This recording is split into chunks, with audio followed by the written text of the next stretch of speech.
जय श्री गणेश। नमस्कार दोस्तों। आज मैं आपको गणेश जी की कहानी सुना रहा हूँ। एक बार गणेश जी महाराज एक सेठ जी के खेत में से जा रहे थे, तो उन्होंने 12 दाने अनाज के तोड़ लिए। फिर गणेश जी के मन में पछतावा हुआ कि मैंने तो सेठ जी के यहाँ चोरी कर ली। तो गणेश जी सेठ जी के 12 साल की नौकरी करने लग गए। एक दिन सेठानी राख से हाथ धोने लगी, तो गणेश जी ने सेठानी का हाथ पकड़कर मिट्टी से हाथ धुला दिया। सेठानी सेठ जी से बोली कि ऐसा क्या नौकर रखा है? नौकर होकर उसने मेरा हाथ पकड़ लिया।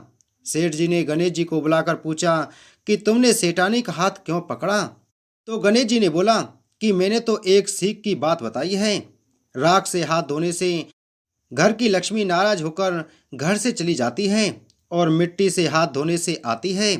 सेठ जी ने सोचा कि गणेश है तो सच्चा। थोड़े दिनों बाद कुंभ का मेला आया। सेठ जी ने कहा, गणेश सेठानी को कुंभ के मेले में स्नान करा के ले आओ। सेठानी किनारे पर बैठकर नहा रही थी, तो गणेश जी ने उनका हाथ पकड़कर आगे डुबकी लगवा लाए। घर आकर सेठानी ने सेठ से कहा कि गणेश ने तो मेरी इज्जत ही नहीं रखी और इतने सारे आदमियों के बीच में मुझे घसीटकर आगे पानी में ले गए। तब सेठ जी ने गणेश जी को पूछा कि ऐसा क्यों किया? तो गणेश जी ने कहा कि सेठानी किनारे पर बैठकर गंदे पानी से नहा रही थी, तो मैं आगे अच्छे पानी में डुबकी लगवा कर ले आया। इससे अगले जन्म में बहुत बड़े राजा और राजपाट मिलेगा। सेठ जी ने सोचा कि गणेश है तो सच्चा। एक दिन घर में पूजा पाठ हो रही थी, हवन हो रहा था। सेठ जी ने गणेश को कहा कि जाओ सेठानी को बुलाकर ले आओ। गणेश सेठानी को बुलाने गया, तो सेठानी काली चुनरी ओढ़कर चलने लगी। तो गणेश जी ने काली चुनरी फाड़ दी और कहा कि लाल चुनरी ओढ़ के चलो।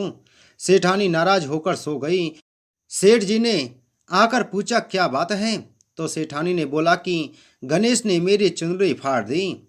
सेठ जी ने गणेश को बुलाकर बहुत डांटा और कहा, तुम बहुत बदमाशी करते हो। तो गणेश जी ने कहा, पूजा पाठ में काला वस्त्र नहीं पहनते हैं, इसलिए मैंने लाल वस्त्र के लिए कहा। काला वस्त्र पहनने से कोई भी शुभ काम सफल नहीं होता है। फिर सेठ जी ने सोचा कि गणेश है तो समझदार। एक दिन सेठ जी पूजा करने लगे, तो पंडित जी ने बोला कि वो गणेश जी की मूर्ति लाना भूल गया, अब क्या करें? तो गणेश जी ने बोला कि मेरे को ही मूर्ति बनाकर विराजमान कर लो, आपके सारे काम सफल हो जाएंगे। यह बात सुनकर सेठ जी को बहुत गुस्सा आया और वो बोले कि तुम तो अब तक सेठानी से ही मजाक करते थे, मेरे से भी करने लग गए। तो गणेश जी ने कहा, मैं मजाक नहीं कर रहा हूँ, मैं सच बात कह रहा हूँ। इतने में ही गणेश ने गणेश जी का रूप धारण कर लिया और सेठ सेठानी ने भी गणेश जी की पूजा की। पूजा खत्म होते ही गणेश जी अंतर्ध्यान हो गए। सेठ सेठानी को बहुत धोखा हुआ और उन्होंने कहा कि हमारे पास तो गणेश जी रहते थे और हमने उनसे इतना काम करवाया। तो गणेश जी ने सपने में आकर सेठ जी को कहा कि आपके खेत में से मैंने 12 अनाज के दाने तोड़ लिए थे, उसी का दोष उतारने के लिए मैंने आपके यहाँ काम किया था। सेठ जी के करोड़ों की माया हो गई। हे गणेश जी महाराज, जैसा सेठ जी को दिया वैसा सबको देना। कहानी कहने वाले, सुनने वाले और सारे परिवार को दे देना। बोलो गणेश जी महाराज की जय।